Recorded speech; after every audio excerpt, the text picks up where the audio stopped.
안녕하세요. 오늘 사경의 첫 번째 날에 와주신 성도님들을 예수님 이름으로 사랑하고 축복합니다. 저희가 수요 묵상을 할 때나 늘 기도로 먼저 시작을 했거든요. 오늘 첫 시간도 제일 먼저 함께 기도로 시작하겠습니다. 기도하겠습니다. 사랑하는 하나님, 오늘부터 저희가 35일간 사경회를 시작합니다. 시작하는 지금부터 마지막까지 하나님과 함께 하게 하여 주시고 성령님이 주시는 그 조명과 지혜로 말씀을 잘 깨달을 수 있도록 도와주세요. 삶으로 살아낼 때에도 성령님 주시는 힘으로 살아낼 수 있게 붙잡아 주세요. 감사하신 예수님 이름으로 기도드렸습니다. 아멘. 드디어 시작을 했네요. 저희가 늘 해오던 수요 묵상과 비슷하지만 순서나 이런 것들이 조금 바뀌었거든요. 어떻게 바뀌었는지, 어떻게 저희가 사경회를 할 건지 먼저 설명을 드리고 싶습니다. 먼저 저희가 기도를 했었습니다. 그죠? 기도를 하고 본문을 읽을 겁니다. 본문을 읽고 그 다음 강해, 사경회에서 제일 핵심이 되는 부분일 수 있는데 이 강해에 대해서 나누고요. 내용 정리를 하고 그 다음 이제 적용 질문하고 신천지 반박 포인트까지 제시하는 걸로 이렇게 사경의 순서를 구성했습니다. 물론 이 구성은 저희가 오늘 첫 시간이기 때문에 오늘은 이렇게 하더라도 나중에 얼마든지 더 좋게 바뀔 수 있으니까요. 궁금하신 점이나 알고 싶은 부분에 대해서 편하게 메일이나 댓글로 남겨주시면 제가 또 열심히 연구를 해서 답변을 드리도록 하겠습니다. 오늘은 첫 시간인 만큼요. 본문을 읽을 때 특히 신천지가 쓰는 성경에 대해서도 좀 설명을 드리고 싶습니다. 성경에는 다양한 번역이 있죠. 저희는 대한성서공회에서 번역한 개역개정 4판, 이것을 사용하고 있습니다. 이 버전은요, 1961년에 나온 이 개역 한글을 더 좋게 이제 개정해서 이제는 거의 모든 교회가 사용하고 있는 성경입니다. 그런데 신천지는요, 아직도 이 개역 한글을 여전히 고집하고 있습니다. 왜냐, 자신들의 거짓 교리를 이제 짜집기 했던 성경이 이 옛날 개역 한글이었고, 그 짜집기가 옛날 개역 한글에서만 이제 먹히기 때문에 그렇습니다. 신천지는요, 이 성경을 가지고, 이 옛날 개역 한글을 가지고, 이거 봐라, 우리는 계시록 말씀대로 세워진 거다 하면서 자신들이 이제 신천지 세워지는 과정을 계시록과 끼워 맞춥니다. 그러면서 그것을 실상이라고 불러요. 우리가 쓰는 그런 좋은 의미의 실상과는 다르게 이제 신천지 자체 내에서 자신들의 교리를 가리킬 때 실상이라고 표현합니다. 그러니까 저희가 실상이라는 이제 말을 할 때는 신천지에 관해서는 거짓 교리를 부르는 명칭이구나 이렇게 생각하시면 좋겠습니다. 물론 신천지도요, 개역 한글을 쓴다라고 이렇게 말씀을 드렸지만 처음 포교할 때는 우리가 쓰는 이 개역개정 성경을 사용합니다. 지금 버전과 옛날 버전 크게 다르진 않잖아요. 그래서 초반에는 괜찮아서 이 신천지들이 이 개역개정을 포교할 때 씁니다. 그런데 이제 더 깊은 단계로 가게 되면요, 복음방이라든지 세뇌 단계로 가게 되면 옛날 개역 한글을 보게 해요. 성경책을 선물해 주면서 자연스럽게 보게 하는 거죠. 안 보면 내가 준 선물 마음에 안 들어? 왜 내가 준 거 안 봐? 하면서 이제 자연스럽게 이 옛날 성경을 보게 합니다. 물론 신천지가 옛날 이 개역 한글을 본다라는 것은 정말 이제 단순한 또 방법론이죠. 옛날 개역 한글 이것을 쓴다고 다 이단이거나 그런 요즘에 개역 개정을 쓴다고 해서 이단이 아니다. 그렇게 안심할 수는 없겠습니다. 하지만 저희가 성경 공부를 하면서 교회 알리지 마라, 교회 밖에서 성경 공부를 하는 것은 좀 이단이더라, 이런 것처럼 신천지가 쓰는 전형적인 수법 중에 하나라는 사실은 저희가 알면은 이제 유익하겠죠. 저희가 이제 수요 묵상으로 새번역, 새한글, 메시지 등 다양한 번역본을 사용해서 이제 묵상을 하고 있습니다. 계시록 이번 사경에서도 이렇게 다양한 버전으로 성경을 읽어보셔도 좋겠는데요. 다만 이제 말씀 연구를 위해서는 예배 때도 그렇지만 개역 개정이 여전히 훌륭합니다. 그래서 이번 사경회 기간 때는요, 예배 때와 똑같이 개역 개정으로 본문을 읽고 또 함께 나눴으면 좋겠습니다. 네, 설명이 길었죠. 제가 본문을 읽겠습니다. 예수 그리스도의 계시라. 이는 하나님이 그에게 주사 반드시 속히 일어날 일들을 그 종들에게 보이시려고 그의 천사를 그 종 요한에게 보내어 알게 하신 것이라. 요한은 하나님의 말씀과 예수 그리스도의 증거 곧 자기가 본 것을 다 증언하였느니라. 이 예언의 말씀을 읽는 자와 듣는 자와 그 가운데 기록한 것을 지키는 자는 복이 있나니 때가 가까움이라. 요한은 아시아에 있는 7 교회에 편지하노니 이제도 계시고 전에도 계셨고 장차 오시리와 그의 보좌 앞에 있는 7 영과 또 충성된 증인으로 죽은 자들 가운데서 먼저 나시고 땅의 임금들의 머리가 되신 예수 그리스도로 말미암아 은혜와 평강이 너희에게 있기를 원하노라. 우리를 사랑하사 그의 피로 우리 죄에서 우리를 해방하시고 그의 아버지 하나님을 위하여 우리를 나라와 제사장으로 삼으신 그에게 영광과 능력이 세세토록 있기를 원하노라. 아멘. 볼지어다 그가 구름을 타고 오시리라. 각 사람의 눈이 그를 보겠고 그를 찌른 자들도 볼 것이요 땅에 있는 모든 족속이 그로 말미암아 애곡하리니 그러하리라. 아멘. 주 하나님이 이르시되 나는 알파와 오메가라. 이제도 있고 전에도 있었고 장차 올 자요 전능한 자라 하시더라. 아멘. 네, 지난 주일에 저희가 사경회 0일차라고 해서 설명이 필요한 부분들을 미리 나눴었습니다. 혹시나 이제 놓치신 분들은 꼭 들어보시면 좋겠어요. 시간이 없으시다면은 신천지가 세워지는 과정이 있습니다. 호생기도원, 장막성전 이렇게 신천지까지 카피하면서 이렇게 세워진 과정이 있는데 그 과정만이라도 들어주시면 너무너무 좋겠습니다. 신천지가 계시록을 어디에 끼워 맞추게 하는지 그것은 저희가 또 알아야 뭐가 잘못인지 아는지에 또 도움이 되기 때문이죠. 저희는요 이제 보통 요한계시록 이렇게 하면 무서운 느낌이 듭니다. 그러면서 함부로 이렇게 다루면 안 될 것 같은 느낌을 받아요. 하도 이제 이단 사이비들에게 저희가 이제 시들려 가지고 그러기도 하지만 본문에 나오는 정말 그 여러 재앙들, 바다가 죽은 자의 피처럼 된다는 막 그런 재앙들을 보면요, 정말 섬뜩하고 무섭기도 합니다. 그런데요, 이 요한계시록이 정말 말씀하시고자 했던 거는요, 오히려 그런 무서움과 정반대입니다. 계시록에 나오는 심판들은요, 출애굽 전에 하나님께서 이집트에 열재앙 내리셨던 것처럼 우리에게 내려진 게 아니라요, 우리를 위해 내려진 거였습니다. 그러니까 요한계시록의 그 모든 재앙이 우리에게 주어지는 게 아니고 우리를 핍박하는 그런 악한 세력에게 내려진 심판이라는 것이죠. 요한계시록은요, 크게 네 구조로 나뉩니다. 네 말씀이 이렇게 이제 보이시죠? 우리말로는 이제 성령에 감동되었더니 성령으로 같이 이렇게 이제 다양하게 번역이 됩니다. 그런데 원어로는요, and pneumati라고 이렇게 똑같이 되어 있습니다. 영어로도 and the spirit 이렇게 다 네 가지가 똑같이 되어 있는 거 확인을 하실 수가 있으십니다.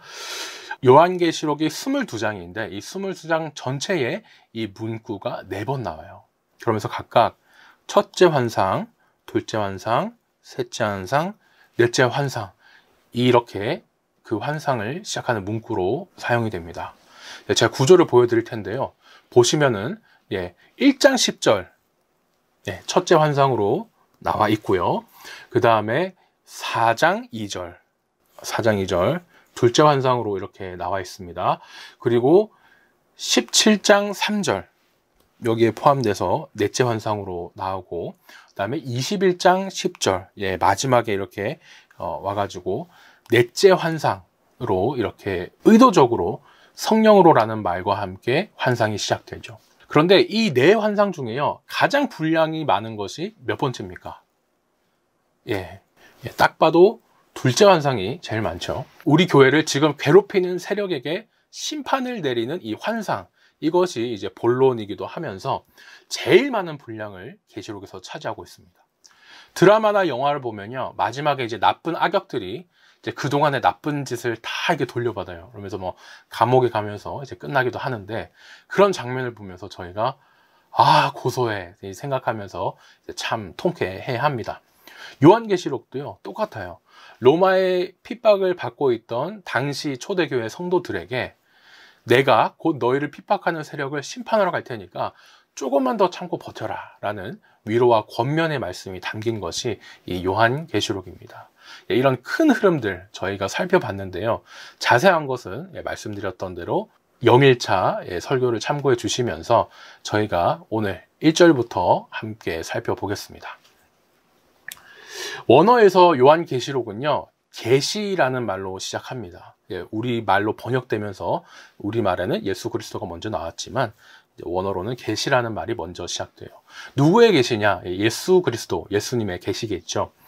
저희는 이제 요한계시록이라고 이제 부르면서 이름에도 이제 요한이 들어가 있기 때문에 그 요한의 존재감을 엄청 크게 느낍니다. 그런데 본래는 예수님의 존재감이 이제 제일 크시죠. 계시는요, 감춰진 것을 이제 드러내는 겁니다. 마치 천으로 덮었던 것을 들추면서 이제 감춰진 것이 드러나는 것인데, 이렇게 감춰진 것을 드러내시는 분이 예수님이신 거예요. 예수님의 계시가 어떻게 전해지는지 그 과정을 저희가 말씀에 근거해서 정리를 해보면요, 예수님의 계시가 하나님부터 와가지고 이제 천사, 요한, 종들, 여기서 종들은 성도들입니다. 이 성도들에게 전해져요. 먼저 하나님으로부터 출발한 이 예수님의 계시가 천사를 통해 요한에게 전해집니다. 근데 요한이요, 자기만 보고 땡! 이렇게 끝내지 않습니다.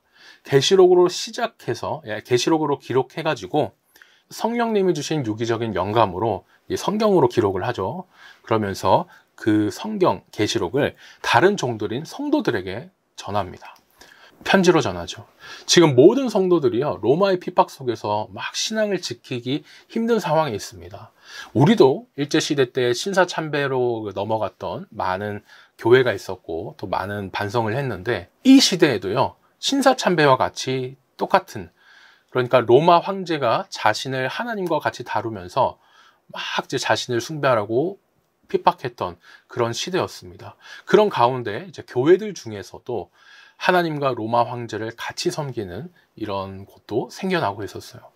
당장 이제 하루하루가 정말 믿음 생활하기 힘듭니다. 살아있는 게 정말 고통인데, 그 가운데 이제 예수님께서 반드시 속히 일어날 일들, 반드시 속히 일어날 일들을 이렇게 알려주세요. 그 내용은요, 지금은 지는 것 같아 보이지만 조금만 더 버텨라. 너희를 핍박하는 저 세력들 내가 다 심판할 것이고 최후에 승리하는 것은 우리라라는 이런 계시죠. 계시록에는요, 그래서 미래를 향한 말씀도 담겨 있지만 현재 우리를 위한 말씀이기도 합니다. 이 힘든 세상에 지금 현재 우리가 어떻게 버텨야 되는가? 요한은 하나님의 말씀과 예수님이 하신 증언을 환상으로 잘 보고 그것을 그대로 성도들에게 똑같이 증언합니다. 우리 개역개정에는요, 이제 예수님의 증거를 요한이 증언했다고 하는데, 이제 옛날 개역 한글에는 요한이 이제 증거했다고 이렇게 되어 있습니다. 요한이 증거했다 이렇게 되는데, 신천지는 이것을 가지고요, 이만희 총회장은 사도 요한격 목자인데, 사도 요한도 아니고 사도 요한격이랍니다. 아무도 못 풀게 그 감춰놨던 계시를 이만희 총회장이 풀었다 이렇게 주장을 해요. 요한이 풀었다도 아니고 사도 요한격 목자가 풀었다. 그 사람이 자기들의 교주다 이렇게 이제 끼워 맞추기를 하는 것이죠. 신천지의 정식 명칭인 신천지 예수교 증거 장막에 있습니다. 그 증거 장막의 증거가 여기서 나온 것이죠. 신천지의 형성 과정에서 이제 유재열의 장막 성전이라는 이단이 있었습니다. 이 유재열의 장막 성전이 정통교단으로 넘어갑니다. 신천지 입장에서는 이제 배도하고 멸망한 것이죠. 그래서 신천지가 이제 구원하기 위해 등장을 한 겁니다. 이 과정을 다 지켜보고 또 증거한 사람이 이만희 총회장이다라는 것이죠. 이 장막 성전이라는 이단이 어떻게 무너졌고 다시 신천지가 구원을 이루는지 그 과정을 이제 증거한 것, 그것이 신천지 예수교 증거 장막 성전 그 이름의 의미입니다. 이렇게 신천지의 정식 이름이 생겨난 거예요. 그런데 어떻습니까? 그 계시의 진정한 주인공이 요한이 아니었잖아요. 신천지 당연히 아니고 바로 예수님의 계시, 예수님이었습니다. 다시 정통으로 돌아와서요, 요한은 이 계시를 구약에도 상징과 환상이 가득 차 있는 묵시 형식이라는 것을 이용해서 기록을 합니다. 이제 묵시라는 말이 이제 낯설으시겠지만 다니엘, 이사야, 에스겔, 스가랴 같은 그런 성경책을 생각해 보시면 좋겠습니다. 막 환상들이 엄청 나오지 않습니까? 상징들이 나오는데 계시록 전체 404절 중에 278절이 이 구약과 연결되어 있습니다. 특히 이런 묵시, 다니엘, 이사야, 에스겔, 스가랴 같은 이제 묵시와 더 연결이 되어 있는데 이 묵시들이 어떻습니까? 나라와 막 민족이 힘든 상황에 뭐 포로로 갔을 때나 막 뭐 나라가 망하려고 할 때 그럴 때 이제 주셨던 본문인데 계시록 말씀이 필요한 딱 초대교회 성도들에게도 그 상황이잖아요. 예, 영일차 준비 때 이제 말씀드렸던 것처럼 저희는요 이 계시록을 구약을 통해 원래 성령님이 의도하신 목적대로 해석해 나가려고 합니다. 신천지는요 이제 계시록 말씀을 자신들의 것으로 만들어 가지고 이만희 총회장 자기네 교주 말고는 풀지도 못한다 이렇게 이제 생각을 해요. 하지만 오히려 성경은 반대입니다. 모든 사람에게 널리 읽혀지고 들려지기를 바라요. 읽는 자와 듣는 자들에게 복이 있답니다. 그런데 이제 말씀을 듣기만 해서는 안 되겠죠. 당연히 지키기도 이제 해야 되기 때문에 지키는 자들에게도 복이 있습니다. 우리말에는 명확하게 드러나지 않지만요. 여기서 읽는 자는 한 명입니다. 그리고 듣는 자와 지키는 자는 여러 명이에요. 요한이 자신이 본 것을 성도들에게 이제 편지로 보냈습니다. 그 편지로 받은 말씀을 한 사람이 읽어요. 한 사람이 이렇게 읽습니다.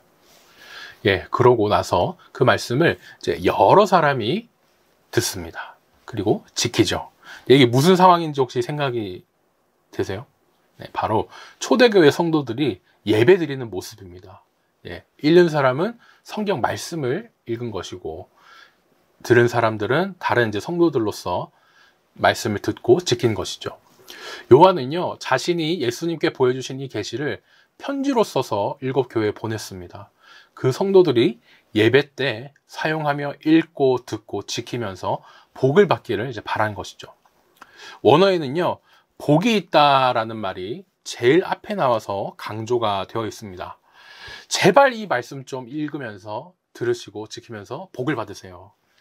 이미 예수님이 이 계시를 다 풀어주셨는데 많은 사람들이 듣고 지키기를 바랍니다. 이렇게 말한 것이죠. 계시록 말씀이 봉함돼서 뭐 특정 교주만 풀 수 있다라는 말과는 전혀 다른 그런 말씀입니다. 특히 이 계시록에는 복이 있다라는 말이 총 7번 나옵니다. 7이 완전함, 뭐 충만함 이걸 뜻한다는 것은 다들 널리 이제 알고 계시죠. 계시록에 이렇게 복이 꽉 차 있습니다. 근데 이 7가지 복이 있다 중에 이 시작과 이제 끝 부분을 보십시오. 처음에도 말씀을 읽고 듣고 지키는 자리 복이 있다는데 마지막 22장에서도 복이 있는 사람은 말씀을 지키는 사람들입니다. 여기서도 원어로는 여러 명이라고 되어 있어요. 이렇게나 제발 좀 많은 사람들이 예수님의 계시를 듣고 지켜서 복 받기를 바라고 있어요. 왜 그러느냐? 3절을 보니까 때가 가까웠기 때문입니다. 아니 때가 가까웠는데 왜 복을 받습니까? 예수님이 다시 오셔서 심판하실 때가 이제 다가옵니다. 성도들이 이제 믿음을 지키는 게 여간 힘든 게 아닌데요. 내가 다시 곧 갈 그때 너희 괴롭히고 핍박하던 놈들 내가 다 심판하겠다. 조금만 더 참고 버티거라. 이렇게 위로 들으면서 새 힘을 얻고 끝까지 인내해가지고 천국까지, 정확히 말하면 하나님 나라까지 들어가는 그 복이 있겠죠. 이렇게 요한은요 자신이 환상으로 본 계시를 이제 7교회 성도들과도 나누려고 편지로 이렇게 씁니다. 4절에는요 7영이라는 표현이 나옵니다. 문자 그대로 영이 7분이라는 게 아니죠. 계시록은 구약의 환상과 상징들을 이제 많이 빌려왔는데 이 말씀도 이사야 11장 2절과 스가랴 4절에서 가져온 상징입니다. 7영, 무슨 말이냐?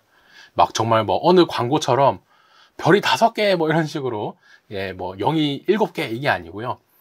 7 완전이잖아요. 완전하신 영, 즉 성령님을 뜻하는 말입니다.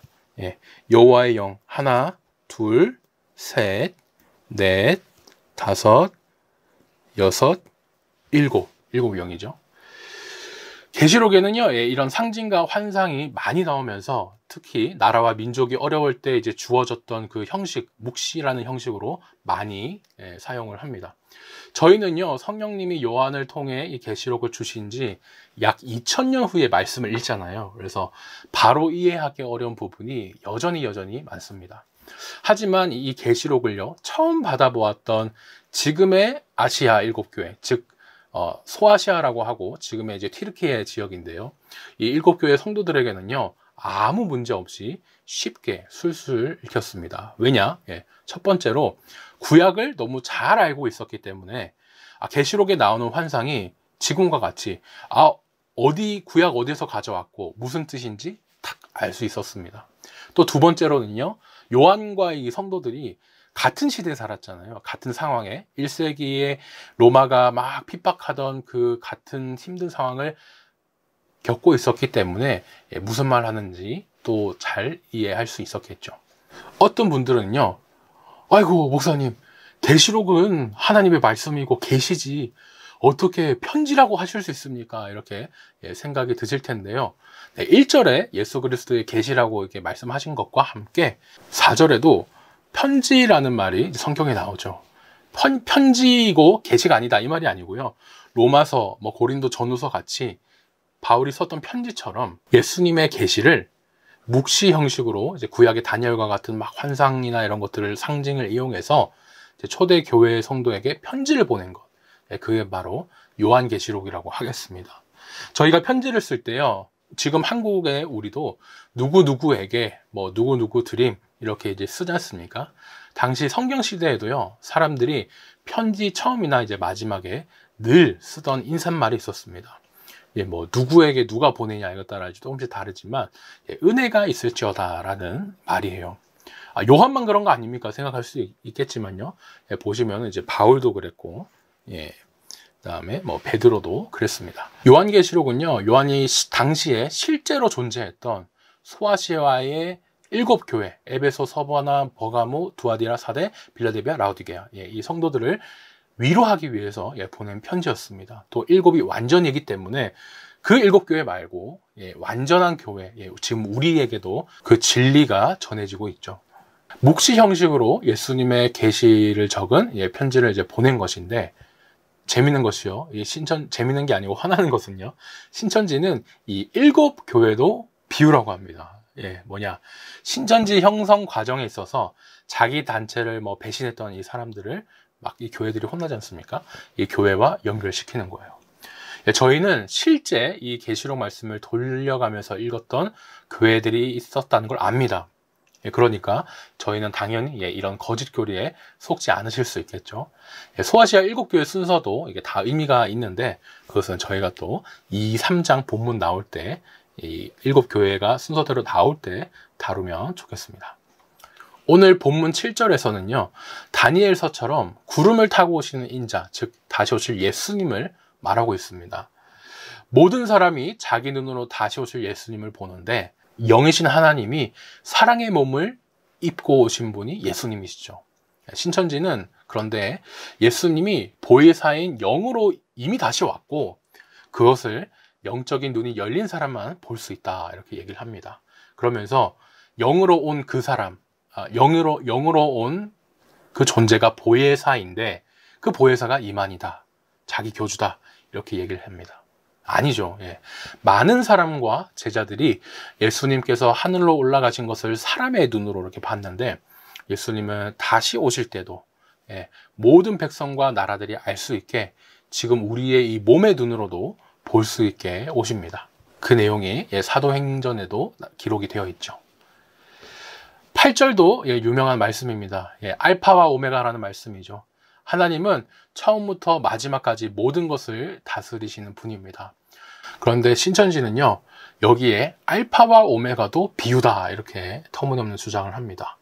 오메가는 이제 마지막 가서 계시록 말씀대로 신천지가 형성된 거라고, 신천지의 실상 교리를 이제 뜻한다는 겁니다. 이런 억지 끼워 맞추기가요, 저희가 사경회를 보는 내내 아마 계속 반복될 텐데, 그때마다 저희는 정통 해석으로 이것들을 잘 이제 물리쳐 나가면 좋겠습니다.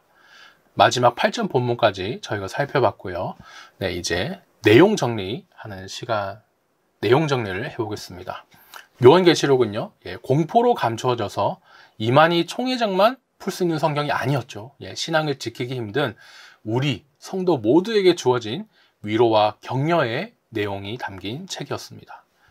또 교회를 핍박하는 악한 세력에 대한 하나님의 심판, 그리고 성도들이 결국에는 이긴다, 궁극적인 승리를 말하고 있죠. 요한계시록은 예수 그리스도의 계시를 묵시 형식으로 이제 쓴 편지입니다. 계시, 묵시, 편지. 이것을 잘 기억해 주시면 좋겠는데요. 모든 성도들이 읽고 듣고 지켜서 복을 받도록 주어졌다는 것으로 정리를 할 수 있겠습니다. 그렇다면 오늘 저희가 이 말씀을 듣고 정말 오늘 계시록 말씀대로 살아내려면 어떻게 할까요? 한번 고민해 봤으면 좋겠습니다. 질문 첫 번째입니다. 우리 모두가 각자의 어려움을 갖고 있습니다. 하나님이 주신 위로와 또 승리의 약속을 붙잡으면서 우리가 어떻게 하고 극복할 수 있을까요? 곰곰이 생각해 보면 좋겠습니다. 두 번째 질문입니다. 하나님의 말씀을 듣고 읽는 자뿐만 아니라 지키는 자가 또 지키는 자도 복이 있다고 하셨습니다. 오늘 말씀을 지키기 위해서 어떤 노력을 할 수 있을까 생각해 보면 좋겠고요. 마지막으로 예수님은 모든 사람이 볼 수 있게 반드시 다시 오십니다. 예수님이 다시 오실 때 그때를 기다리면서 나는 어떤 마음과 자세로 살아가야 할까 생각해 보면 좋겠습니다. 이제 마지막 신천지 반박 포인트입니다. 첫 번째는요, 신천지는 아직도 옛날 개역 한글 성경을 고집하면서 쓰고 있다. 자신들의 거짓 교리, 실상이라고 하는 그 거짓 교리를 끼워 맞추기 위한 수단으로 사용하고 있다는 것을 기억할 수 있겠고요. 두 번째로는 요한계시록은 특정 교주만 풀 수 있는 봉인된 책이 아니었습니다. 예수님의 계시로서 모든 성도가 읽고 듣고 지켜서 복받으라고 줄린 열린 말씀이었지요. 마지막 반박 포인트입니다. 예수님께서 구름을 타고 다시 오실 때요, 모든 사람이 육안으로 보게 됩니다. 영안이 아니고요. 육안으로 보게 되는데 영적으로만 그런 보이는 재림, 또 이만희를 보혜사라고 주장하는 것은 성경과 완전히 어긋난다는 것, 이것도 기억해 주시면 좋겠습니다. 네, 오늘 첫 사경의 시간이었는데요. 더 개선될 것도 많고 더 보완할 것들도 많을 텐데 더 궁금하신 사항과 질문들은 지금 보이는 책들을 참고해 주시거나 메일 혹은 또 댓글로 남겨주시면 감사하겠습니다. 오늘 사경에는 여기까지입니다. 오늘 하루도 계시록 말씀을 읽고 듣고 지키면서 복된 하루 되시길 소망합니다.